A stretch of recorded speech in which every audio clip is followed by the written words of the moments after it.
Merci Seigneur pour ce temps. Nous sommes dans la joie, c'est un jour de fête. Amen. Parce que nous avons le Seigneur. Que ferais-je sans toi, Seigneur? Que serais-je sans toi, Seigneur? Et ce matin encore, nous réalisons pas toujours cette grâce qui nous est donnée, qui nous est faite, mais c'est une grâce de pouvoir être là ce matin, parce qu'il y en a tellement qui sont privés de cette liberté. Et saisissons cela, ce moment, et louerons le Seigneur de tout votre cœur ce matin. Donnez-lui toute la louange, l'adoration qui lui est due. Amen. Vous le voulez bien? Alléluia. Pour ceux qui le peuvent, nous allons chanter et louer le Seigneur. Amen.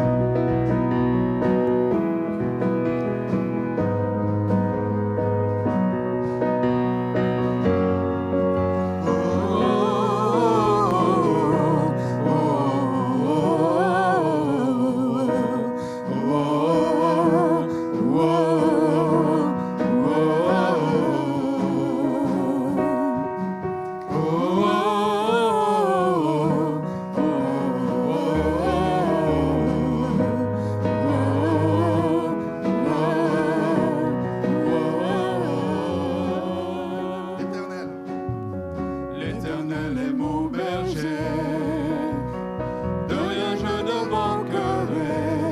Oh mon âme, chante mon âme. Pas à pas il me conduit, au bord des eaux calmes je le suis.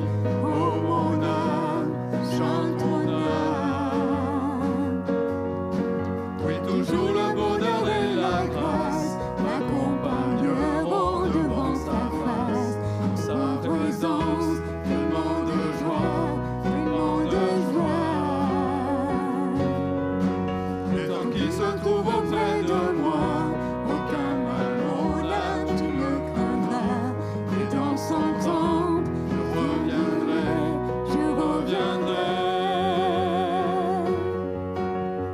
Et si je traverse encore la vallée de l'ombre de la mort, oh mon âme, chante mon âme, puisqu'il m'aime le premier, non rien ne pourra me séparer de son amour, de son amour. Oui, toujours le bonheur et la grâce m'accompagneront devant sa face, pour sa présence, tellement de joie, tellement de joie. Et tant qu'il se trouve auprès de moi, Et tant qu'il se trouve auprès de moi, aucun mal mon âme tu ne craindras. Et dans son temple, je reviendrai, je reviendrai. Yahweh, Yahweh, Yahweh, tu fais briller sur moi ton soleil. Yahweh, Yahweh, ta lumière chasse au loin les ténèbres. Yahweh, Yahweh, ta parole éclaire mon sentier. Yahweh, Yahweh, Yahweh. il viendra Me chercher, et dans sa maison j'habiterai. Oh mon âme, chante mon sans âme, cesse jusqu'à son retour. Alléluia. Mon âme chante son amour tous les jours, tous les jours. Oui, toujours le bonheur et la grâce m'accompagneront devant sa face. Et en présence, tellement de joie, tellement de joie. Yahweh, Yahweh, Yahweh, tu fais briller sur moi ton soleil. Yahweh, Yahweh,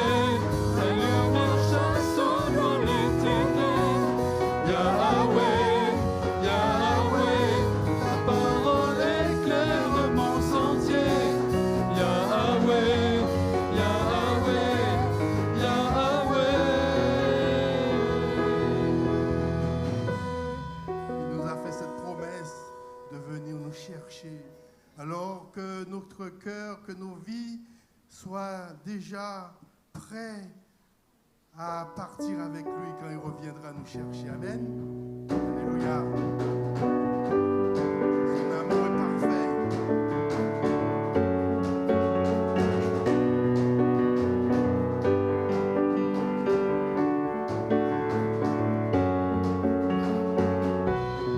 Amour parfait, tu t'es donné à la croix pour tout effacer de mes péchés. Tu t'es chargé sur le bois. C'est par ta grâce seule que je suis pardonné. Seulement par ta grâce. C'est par ta grâce seule que tu m'as racheté. Oh, oh, Merci Seigneur. merci pour la croix, ton amour pour moi. Oh, oh, ta grâce ne faillit pas.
Purifie, ta grâce m'offre la vie, ta grâce m'a sauvé, ta grâce a pardonné, ta grâce m'a comblé, ta grâce m'a libéré, ta grâce me justifie, ta grâce m'a franchi, ta grâce purifie, ta grâce m'offre la vie, ta grâce m'a sauvé, ta grâce a pardonné, ta grâce m'a comblé, ta grâce m'a libéré.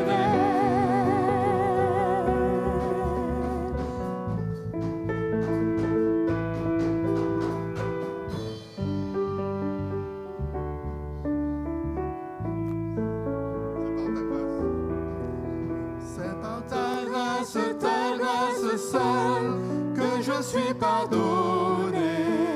Alléluia. C'est par ta grâce seule que tu m'as racheté. Oh, oh, merci pour la croix, ton amour pour moi. Oh, oh, ta grâce ne faillit pas.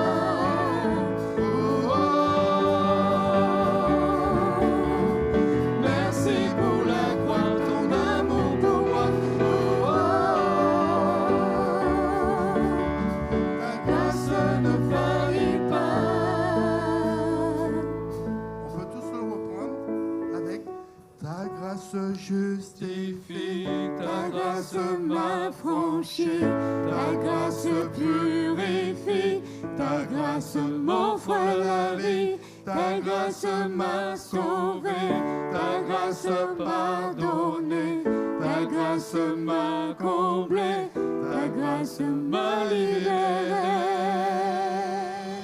Alléluia. C'est lui notre libérateur. Et ce matin encore, si tu ne sais pas, mais tu peux le dire, tu peux lui dire en 3, je sais qui je suis, parce qu'il a fait de nous ses enfants. Il nous a donné, avant même notre naissance, il nous connaissait déjà. C'est quand même quelque chose qui nous dépasse, mais c'est une réalité pour la vie d'un chrétien de vivre tout cela. Amen.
chaque jour avec nous. Alors Seigneur, viens, attire mon cœur à toi.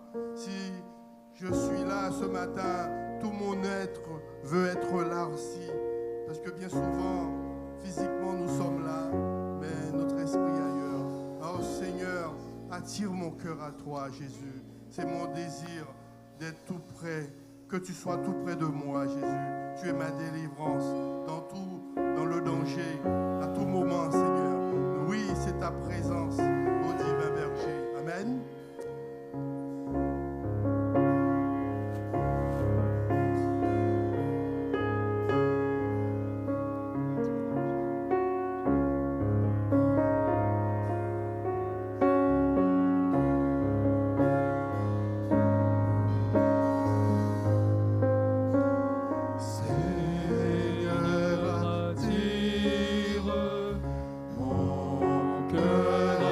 Toi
Sauveur fidèle, tiens-moi caché. La musique.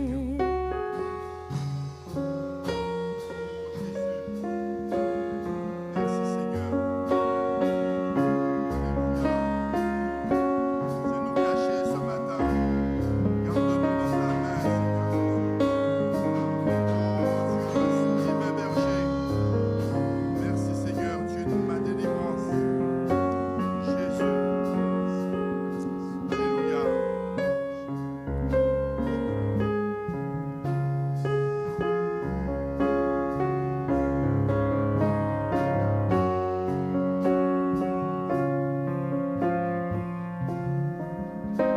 Je m'élance. Oh, je m'élance pour t'obéir. Oh, je m'avance pour te servir. Mais sous ton aile, loin du péché, Sauveur fidèle,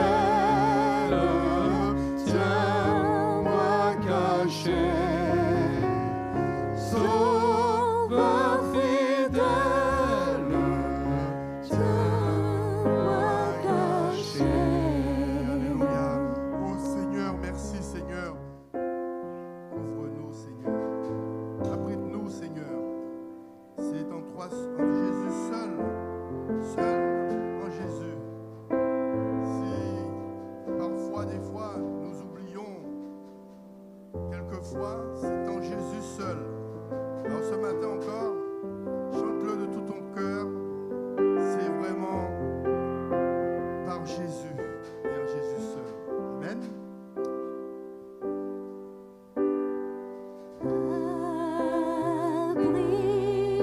Abrite-moi sous tes ailes, couvre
tranquille, car tu es là.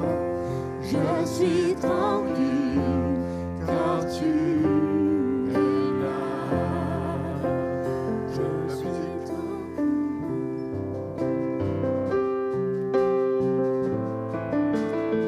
Jésus, je me confie en toi ce matin. Que tu nous donnes, Seigneur, la force, calme et puissance. Car c'est en toi, Seigneur, que nous avons tout pleinement. Alors aide-nous, Seigneur, à traverser les océans. Aide-nous à traverser les tempêtes, Seigneur. Oh Jésus, c'est toi qui domines tout, Seigneur. C'est toi qui as le contrôle de tout. Alors ce matin encore, que tu puisses calmer chaque tempête de toute notre vie, Seigneur Jésus. Que tu puisses prendre le contrôle de tout. Dirige tout, Seigneur. Garde-nous dans ta main, Seigneur Jésus. Alléluia. Alléluia. Alléluia. Amen. Alléluia. Alléluia. Nous Reste sommes dans ensemble ta pour parole. le cueillement, s'il vous Merci plaît. pour l'équipe. On va aller dans le livre des Actes des Apôtres, au chapitre 1er, s'il vous plaît, et à partir du verset 1er. Parce que si c'est le dimanche de la fête des mères, il n'en demeure pas moins que c'est aussi le week-end de l'Ascension. Week-end de l'Ascension, au travers duquel, oui, eh bien, il y a eu ce jeudi de l'Ascension, donc qui marque l'enlèvement de notre Seigneur Jésus sur les nuées du ciel, l'Écriture nous dit. Et je voudrais m'entretenir avec vous eh bien, de ce sujet ensemble. Donc, nous lisons Actes chapitre 1er, verset 1er. Théophile. Eh oui, moi aussi j'ai un garçon qui s'appelle Théophile. Amen. C'est un beau nom, Théophile. Hein? Eh oui. Théophile, j'ai parlé dans mon premier livre de tout ce que Jésus a commencé de faire et d'enseigner dès le commencement jusqu'au jour où il fut enlevé au ciel, après avoir donné ses ordres par le Saint-Esprit aux apôtres qu'il avait choisis.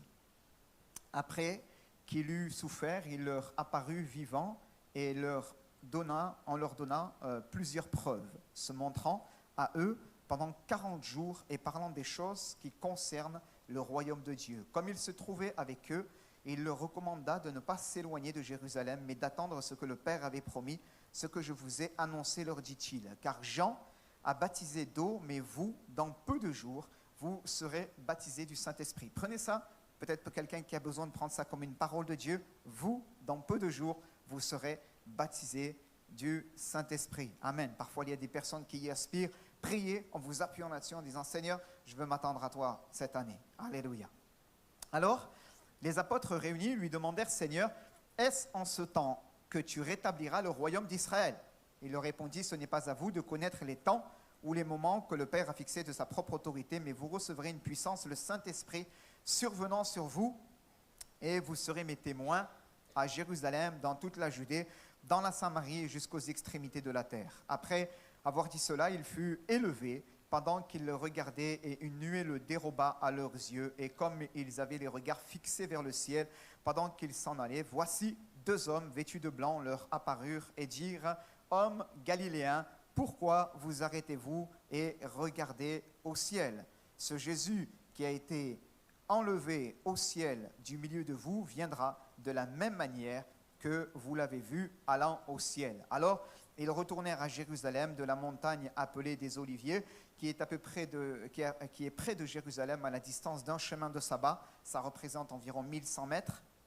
Quand ils furent arrivés, ils montèrent dans la chambre haute où ils se tenaient d'ordinaire. C'était Pierre, Jean, Jacques, André, Philippe, Thomas, Barthélemy, Matthieu, Jacques, fils d'Alphée, Simon le Zélote et Jude, fils de Jacques, tous d'un commun accord, persévéraient dans la prière et dans la communion fraternelle ou dans l'oraison, en fonction des versions que vous avez, avec les femmes et Marie, mère de Jésus, et avec les frères de Jésus. Et nous disons Amen. Je vais demander à mon frère Jean-Claude, s'il te plaît, de prier pour la parole. Merci, mon frère.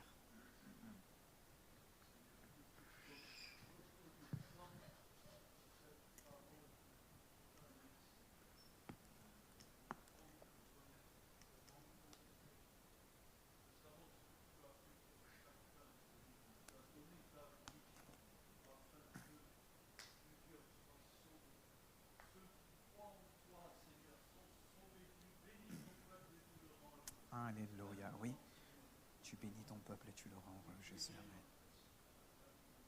Alléluia.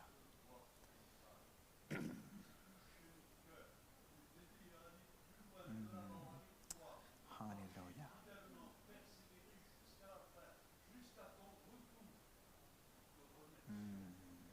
Béni soit Jésus. Alléluia. Béni soit notre Seigneur. Amen. Alors béni soit Dieu, frères et sœurs. Ce matin, je voudrais m'entretenir avec vous, comme je l'ai dit, donc en introduction, sur ce sujet de l'ascension.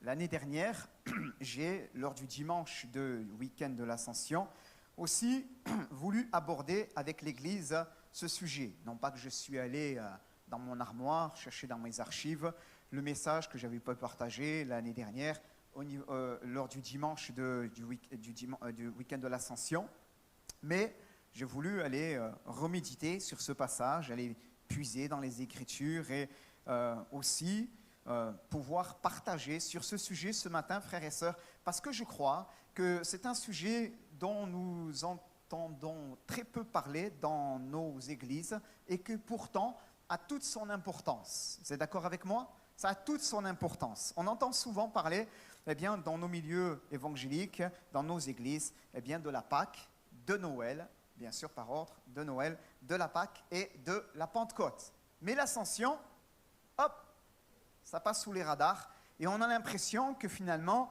c'est pas si important que ça, le fait que Jésus est monté au ciel. Oui, on le sait, pasteur, Jésus est monté au ciel, c'est bien, mais voilà, c'est bien, Jésus est monté au ciel, c'est logique, pour ainsi dire, j'ai envie de dire. C'est logique, il est ressuscité, il est monté au ciel, gloire à Dieu, amen. Et on s'arrête comme cela et on dit, Jésus va revenir.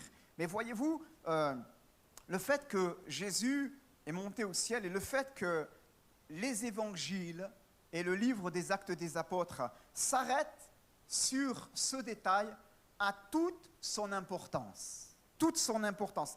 Le fait que les épîtres pauliniennes, comme l'épître de Paul aux Éphésiens, soulignent aussi cet aspect a toute son importance. Le fait, on va le voir ensemble ce matin, que l'auteur de l'épître aux Hébreux souligne aussi cela a toute son importance. Et je voudrais, si vous le permettez, pendant quelques instants, frères et sœurs, pouvoir dépoussiérer dans nos cœurs cette vérité de l'ascension, afin que nous puissions nous emparer de cette réalité les uns et les autres et de dire, oui Seigneur, je te demande pardon peut-être parce que mon regard n'était pas le bon et au travers de ta parole ce matin, tu mets ton divin collier sur mes yeux et tu me permets de voir correctement et Seigneur, je veux te bénir pour le miracle de l'ascension. Je prie qu'à l'issue de ce culte, vous puissiez dire, Seigneur, gloire à Dieu pour le miracle de l'ascension. Amen. Alors, voyez-vous, frères et sœurs, j'aurais pu parler aujourd'hui de la fête des mères. J'aurais pu mettre en évidence nos sœurs. Et c'est tellement important. Mais je prie dans ce jour un peu particulier, que finalement cela ne vienne pas aussi occulter cette réalité finalement de l'ascension. La Bible nous dit que lorsque Jésus va être enlevé, donc il va y avoir ce ravissement, il va être élevé au ciel et une nuée le déroba aux yeux des disciples, les disciples avaient les regards fixés vers le ciel. On l'a lu tout à l'heure au verset 10. Et pendant qu'ils s'en étaient allés, que Jésus s'en était allé, eux, ils avaient les yeux fixés vers le ciel. Mais pas juste l'espace de quelques secondes. Non, ils avaient les yeux fixés vers le ciel. Un petit peu à la manière lorsque parfois, vous savez, on essaie de capter peut-être quelque chose. Ça vous est arrivé à vous comme à moi, d'essayer de suivre parfois assez longuement la trace d'un avion dans le ciel jusqu'à ce qu'il apparaît juste comme un tout petit point et qu'il a carrément disparu, n'apparaît plus à l'œil nu. Et là, on s'efforce d'essayer de le distinguer. Jésus a été absorbé littéralement par la nuée. Et Jésus fut dérobé à leurs yeux. Ça n'a pas été fait de cette manière-là, comme un point qui disparaît finalement dans l'infini, mais ça a été subi. Mais la Bible nous dit que les disciples avaient les regards fixés vers le ciel. Et ils attendaient ils essayaient de saisir quelque chose finalement, à tel point que Dieu a eu besoin de leur envoyer deux anges, deux hommes vêtus de blanc leur apparurent et dirent: hommes galiléens, pourquoi vous arrêtez-vous à regarder au ciel? Ce Jésus qui a été enlevé au ciel du milieu de vous viendra de la même manière que vous l'avez vu allant au ciel. Donc ils sont là en train de fixer l'horizon, en train de fixer le ciel, et à tel point qu'ils ont du mal à décrocher que Dieu lui-même est obligé de leur envoyer deux anges pour pouvoir leur parler. Deux anges pour pouvoir leur parler. Et je crois, frères et sœurs, que quelquefois nous aussi, eh bien, nous ressemblons à ces disciples qui s'arrêtaient pour regarder au ciel. Et nous regardons au ciel. Nous sommes des chrétiens qui attendons des cieux, j'ose l'espérer encore aujourd'hui, eh bien la bienheureuse venue de Jésus-Christ. Amen. J'espère qu'on est au clair là-dessus et que nous croyons encore qu'un jour Jésus reviendra. Amen. J'espère, bien-aimés.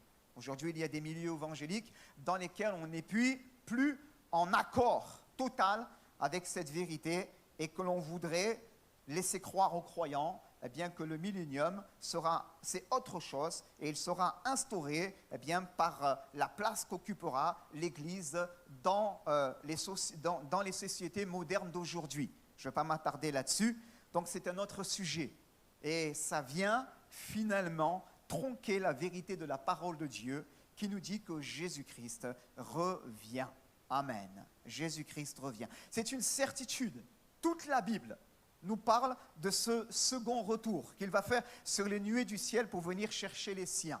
Et finalement, eh bien, nous, quelquefois, je reviens sur ce sujet de l'ascension, bien-aimés, nous ressemblons aux disciples, nous regardons au ciel et nous sommes conscients que Jésus va un jour bientôt revenir et nous lui disons: Seigneur, Maranatha, viens bientôt, Seigneur Jésus. Nous disons: Seigneur, je veux que je sois trouvé avec une robe blanche, les reins saints, la lampe allumée. Autrement dit, Seigneur, eh bien, je veux être prêt. Mais nous oublions finalement que nous avons été sauvés pour servir le Dieu vivant et vrai. Sauvés pour servir le Dieu vivant et vrai, en attendant des cieux sa bienheureuse venue, sauvés pour servir. Amen. Le Seigneur n'a pas voulu faire de nous des chrétiens contemplatifs. Comprenez? L'Écriture nous parle à plusieurs reprises au travers par exemple de l'évangile selon Luc, lorsqu'il nous est parlé de l'enlèvement du Seigneur Jésus. L'Écriture nous dit eh bien, qu'ils sont retournés à Jérusalem et qu'ils étaient en train de persévérer dans le temple, louant et bénissant le Seigneur. Un autre évangile, l'évangile selon Matthieu, sauf erreur de ma part, eh bien, l'Écriture nous dit eh bien, qu'ils l'adorèrent. Lorsqu'il dit que Jésus les précédait en Galilée, ils allèrent là-bas, ils l'adorèrent, mais quelques-uns eurent des doutes.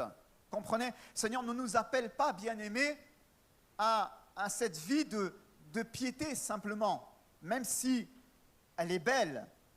Nous sommes heureux lorsque nous la pratiquons, c'est-à-dire nous venons dans le temple pour pouvoir bénir notre Dieu, pour pouvoir louer le Seigneur, pour pouvoir l'adorer.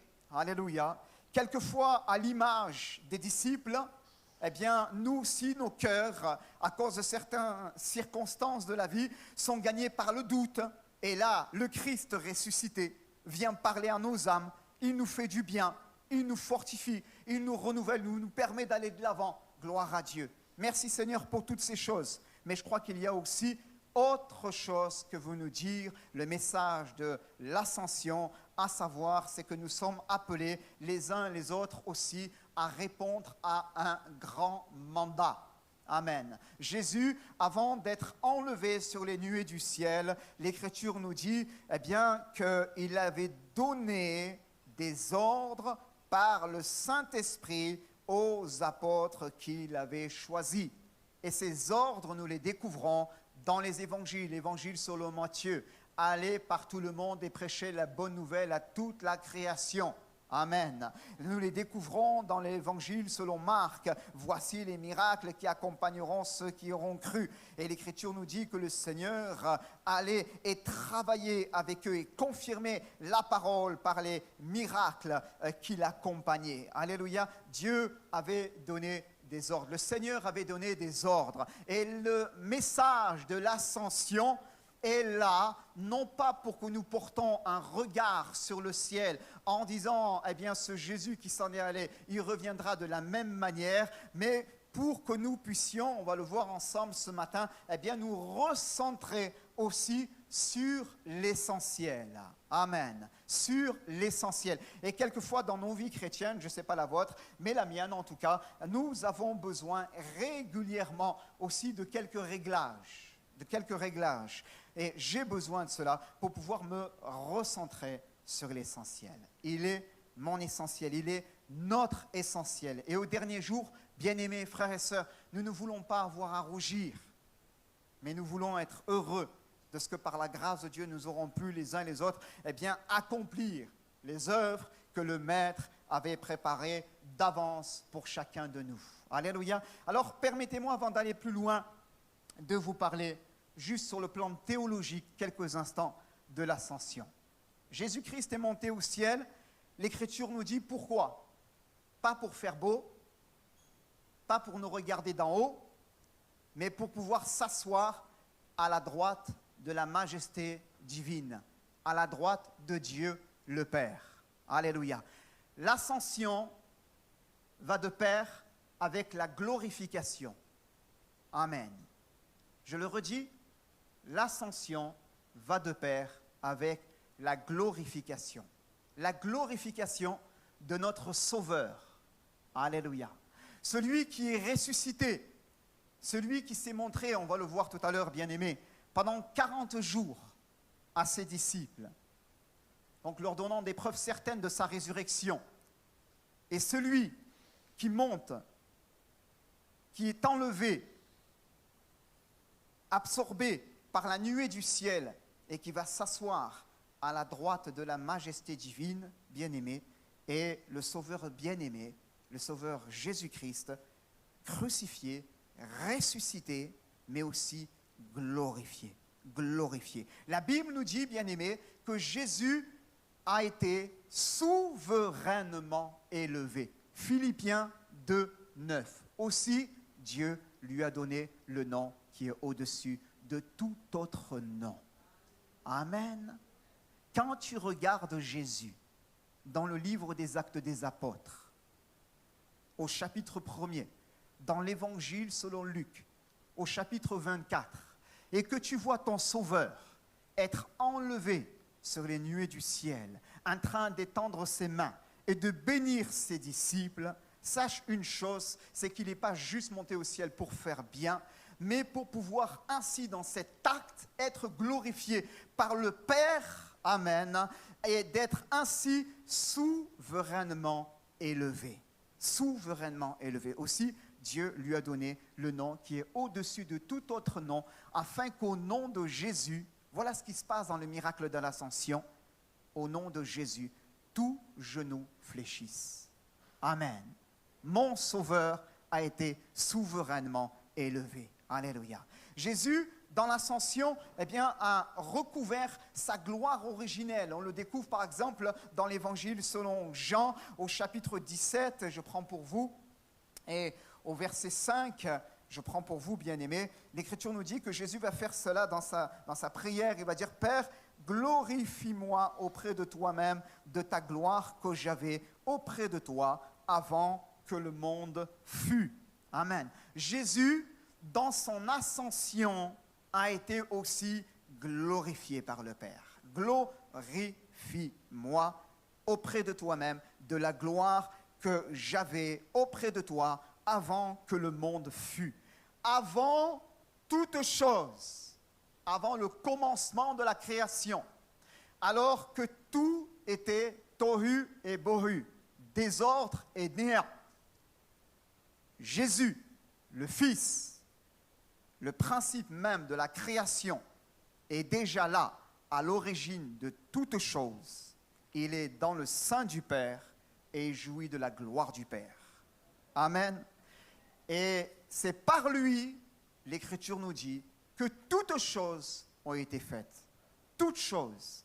Quand le Père dit, quand il est écrit au commencement, eh bien, Dieu créa les cieux et la terre, et Dieu dit que la lumière soit, et la lumière fut, le Fils est là. Il est l'agent par lequel le Père fait toutes choses. Alléluia.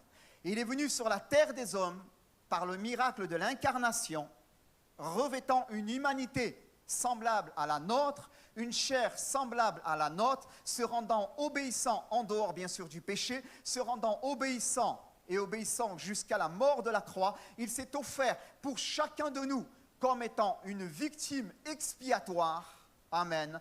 Et il meurt pour chacun de nous afin de régler définitivement la question du péché. Mais la mort ne peut le retenir. Il a été déclaré Fils de Dieu avec puissance par sa résurrection d'entre les morts. Amen. Il est ressuscité, bien plus, il est glorifié, il est assis à la droite de Dieu le Père. Je peux entendre un Amen? Alléluia. C'est cela, bien-aimé, l'ascension. Quelquefois, on voit juste Jésus qui part comme cela, il a les mains étendues, il bénit, mais on occulte cette dimension théologique. Et on vide le message de l'ascension de sa puissance, de son essence, de ce qui le caractérise, finalement. Jésus est descendu au ciel, et quand on regarde les évangiles, Jésus a toujours fait comprendre aux disciples qu'ils devaient y remonter. Je partage pour vous quelques références bibliques. Jean 6, 58, il dit, c'est ici le pain qui est descendu du ciel. Jean 6, 62, si vous voyez le Fils de l'homme monter, où il était auparavant. Il parle de son ascension. Jean 14, 12. En vérité, je vous le dis, celui qui croit en moi fera les œuvres que je fais, il en fera de plus grandes, parce que je m'en vais au Père. Il avait annoncé. Amen. Il dira plus tard, il vous est avantageux que je m'en aille. Parce que si je ne m'en vais pas, je ne peux pas vous envoyer le Saint-Esprit. Jean 16, 5. Maintenant, je m'en vais vers celui qui m'a envoyé, et aucun de vous ne me demande, où vas-tu ? Jean 16, 28, je suis sorti du Père et je suis venu dans le monde. Maintenant, je quitte le monde et je vais au Père. Comprenez? Jésus, dans son incarnation, dans son pèlerinage ainsi-bas, dans son humanité, alors qu'il avait revêtu une enveloppe charnelle, une enveloppe semblable à la nôtre, n'a jamais caché à ses contemporains, à ses disciples, d'où il venait et où il allait. Jamais. Et l'apôtre Paul va développer ce sujet plus tard. On le voit, Éphésiens 4, 8. C'est pourquoi il était dit, étant monté en haut, il a emmené des captifs et il a fait des dons aux hommes. Or, que signifie il est monté, sinon qu'il est aussi descendu dans les régions inférieures de la terre. Celui qui est descendu, c'est le même qui est monté au-dessus de tous les cieux afin de remplir toutes choses. Amen. Je continue. Hébreux 4, 14. Hébreux 4, 14. Ainsi, puisque nous avons un grand souverain sacrificateur, qu'est-ce qu'il a fait, ce grand souverain sacrificateur? Il a traversé les cieux. Il n'a pas pris une machine que la NASA a construite pour pouvoir décoller et aller se mettre je ne sais trop où. Aujourd'hui, on a l'ambition d'aller dans quelques décennies sur Mars, en se servant peut-être de la Lune pour pouvoir y mettre une base et après emmener des hommes un peu plus loin. Pas de cette manière-là, on ne parle pas de ce ciel-là. On parle de ce ciel invisible. Finalement, mais combien réel, tangible, et que Dieu donne à ceux qui lui appartiennent dans le Fils. Alléluia. Et la Bible nous dit que le Fils, Hébreux 9, 24, est entré donc dans le ciel, il a traversé les cieux, Jésus le Fils de Dieu, et il nous invite à demeurer fermes dans la foi que nous professons. Hébreux 9, 24, je cite pour vous parce que c'est important. Christ n'est pas entré dans un sanctuaire fait de main d'homme en imitation du véritable, mais il est entré dans le ciel même. Pourquoi? Afin de comparaître maintenant pour nous devant la face de Dieu. Amen. Le Fils, dans son ascension, s'est présenté auprès du Père. Amen. Non avec le sang des boucs et des taureaux, mais avec son propre sang. Alléluia. Afin, par la grâce de Dieu, de pouvoir comparaître devant le Père pour chacun de nous. Pour cela, l'Écriture nous montre, lors de la résurrection, alors que Marie découvre le Seigneur Jésus, Jésus va lui dire « Ne me touche pas, parce que je ne suis pas encore monté vers mon Père. Mais va dire à mes frères que je m'en vais vers mon Père et vers votre Père. » Alléluia. Jésus va leur témoigner cela. Alléluia. Il est entré dans le ciel même afin de comparaître maintenant pour nous devant la face du Père. Alléluia. Je cite pour vous des références qui sont importantes. 1 Pierre 3, 22. Christ est à la droite de Dieu depuis qu'il est allé au ciel et que les anges, les autorités et les puissances lui sont soumises. Et 1 Timothée 3, 16. Celui qui a été manifesté en chair, justifié par l'Esprit, vu des anges, prêché aux gentils, cru dans le monde, élevé dans la gloire. Alléluia. Élevé dans la gloire. Voilà ce qui se passe au moment de l'ascension. Voilà ce qui se passe, bien-aimés. Ce n'est pas juste Jésus qui s'en va sur les nuées du ciel et qui étend ses mains, Luc 24, 51, bénissant ses disciples, mais c'est tout cela. C'est tout cela. Amen. Et quelquefois, bien-aimés, au travers du regard que nous portons sur ce message, sur cette réalité biblique de l'ascension, finalement, force est de constater que nous avons une foi dans cette réalité de l'ascension qui est finalement une foi dans un message qui a été vidé de son essence. On a perdu l'essentiel. On a perdu ce qui fait la puissance de l'ascension. Ce qui fait la puissance de l'ascension. Là, ce qui fait la puissance de l'ascension, c'est qu'au moment où mon maître a été relevé, il s'est assis à la droite de la majesté divine. Il a reçu le nom qui est au-dessus de tout nom.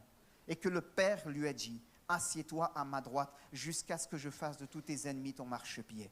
Amen. Ce qui fait la puissance de l'ascension, c'est de savoir que maintenant, mon Sauveur est à la droite de la majesté divine et il fait quelque chose. Il intercède pour ses rachetés.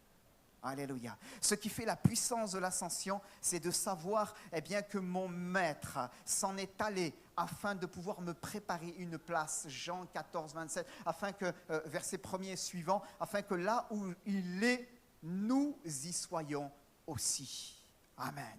C'est tout cela, bien-aimés, qui fait la puissance du message de l'ascension. Ce qui fait la puissance du message de l'ascension, bien-aimés, c'est que Dieu a réconcilié l'homme avec lui-même. Et écoutez bien cela, par le Fils, qui est le premier-né d'entre les morts, écoutez bien cela, Dieu introduit à nouveau l'espèce humaine dans son ciel de gloire. Depuis la chute de l'homme, il est lui, le Fils, les prémices de ceux qui sont ressuscités. Parfaitement Dieu, parfaitement homme. Ce qui est né de la chair est chair. Ce qui est né de l'esprit est esprit. Ne t'étonne pas, Jésus a dit à Nicodème, de ce que je te dis, il faut que vous naissiez de nouveau. Bien-aimés, la chair et le sang ne peuvent pas hériter du royaume de Dieu. Notre corps est semé corruptible, mais l'Écriture nous dit dans le Fils, il ressuscitera incorruptible. Amen. Il ressuscitera incorruptible, pourquoi? Pour avoir une seconde vie sur la terre? Non, pour être dans l'éternité bienheureuse avec lui. Alléluia. Il est le Fils, les prémices de ceux qui sont ressuscités. Le premier-né d'entre les morts. Amen. Et le Fils, entrant dans la gloire céleste, introduit par lui le genre humain. Et dans la nouvelle création, par le miracle, bien-aimé, de la croix, de l'œuvre rédemptrice que le Christ est venu accomplir pour chacun de nous, le Fils rend à nouveau cela possible. Amen. Gloire à Dieu. Moi, en méditant sur ces choses, je ne sais pas vous, mais moi, ça m'a fait du bien, frères et sœurs. Ça m'a fait du bien, eh bien de toucher du doigt, quelque part, cette réalité-là. À savoir, eh bien que, effectivement, ce n'est pas juste le Fils qui entre dans le ciel, mais c'est déjà, par la foi, un peu de moi. Alléluia. C'est déjà par la foi un peu de moi. Pourquoi ? Parce que j'ai placé ma foi dans le Christ Jésus. Alléluia. Amen. Et celui qui a été enlevé marque aussi par ce symbole, par cette action, ce ravissement auquel aura part la dernière génération, l'Église de Jésus-Christ. Alléluia. L'Écriture nous dit, eh bien, ceux qui feront partie de cette génération, on le voit dans la seconde aux Thessaloniciens, nous qui sommes restés, nous ne devancerons pas ceux qui sont morts en Christ, mais eux ressusciteront premièrement. L'Écriture nous dit, et nous serons changés à un clin d'œil, et nous serons enlevés sur les nuées du ciel à la rencontre du Seigneur. Pourquoi ? Pour faire bien ? Non. Parce que c'est là l'accomplissement de toutes choses. Alléluia. C'est là l'accomplissement de toutes choses. C'est pour cela précisément que le Fils est venu. Il y a eu un problème. En Éden, l'homme a été chassé du jardin. En Jésus-Christ, Dieu le réintroduit. Alléluia. Il le réintroduit. Et il le réintroduit de la plus belle manière dans le Fils, dans un corps semblable à celui du Fils, un corps glorifié. Alléluia. Un corps glorifié. Amen. Alors, bien-aimés, ne soyons pas dans la tristesse, ne soyons pas dans l'affliction lorsque nous venons à traverser parfois la vallée du deuil, la vallée de l'ombre de Baca, même si elle est légitime. Nous l'avons traversée avec la famille récemment aussi. Elle est légitime. Mais ne soyons pas comme les gens qui sont sans espérance. Et laissons le Saint-Esprit venir déposer dans nos corps, dans nos cœurs, ce baume, cette consolation que donnent les Écritures, qui est sans pareil. Amen. Et qui nous plonge tout entier dans une glorieuse espérance. Alléluia. Alors, bien-aimés, je vais terminer. Je voudrais vous terminer dans les temps pour pouvoir vous laisser du temps aussi en famille. Souvenons-nous que l'ascension de Jésus-Christ, c'est aussi sa glorification. Souvenons-nous que l'ascension de Jésus-Christ, nous parle d'un fait, c'est que Jésus doit aussi revenir. Jésus doit aussi revenir. L'Écriture, on l'a lu tout à l'heure, nous dit, pourquoi vous arrêtez-vous à regarder au ciel? Ce Jésus, qui s'en est allé du milieu de vous, viendra de la même manière que vous l'avez vu allant au ciel. L'ascension de Christ nous renvoie, je l'ai dit tout à l'heure, au grand ordre de mission. Au grand ordre de mission donné à l'Église. Faites de toutes les nations des disciples. Soyez mes témoins. Amen. L'ascension de Jésus-Christ doit nous amener à nous recentrer sur l'essentiel. Seigneur, pardonne-nous pour toutes les fois où nous sommes juste des chrétiens contemplatifs et on oublie l'essentiel alors qu'il y a un mandat à accomplir. Il y a un mandat. Là où Dieu t'a placé, ne dis pas que tu ne peux pas être un témoin. Peut-être que tu vas être un grain qui va juste porter 30. Mais porte ces 30, un autre 60, un autre 100. Porte selon ce que le Maître voudra dans ta vie. Alléluia. Porte ce fruit pour la gloire de Dieu. C'est cela l'essentiel. Mais ne passons pas à côté de ce grand mandat auquel le Seigneur nous a appelés, comme il a appelé ses disciples au moment de son ravissement. Amen. Et je termine en disant, bien-aimés, en attendant son retour, travaillons, nous l'avons dit, de la meilleure manière qui soit pour l'avancement de son royaume, mais aussi persévérons dans la communion fraternelle et dans les prières. Amen. Tous d'un commun accord, persévérer dans les prières avec les femmes et Marie, mère de Jésus, et avec les frères de Jésus. Il y a un rassemblement dans lequel Dieu t'attend, c'est celui-là. 54 avenue de Verdun. Amen. Dieu t'attend là, dans ce rassemblement, dans la communion fraternelle. Tu n'es pas appelé à cheminer tout seul dans ton coin en attendant que Jésus revienne, mais le Seigneur veut te permettre de connecter avec d'autres pour que tu puisses persévérer dans la foi et recevoir de sa part. Nous prions ensemble, s'il vous plaît, et nous bénissons Jésus. Seigneur, merci.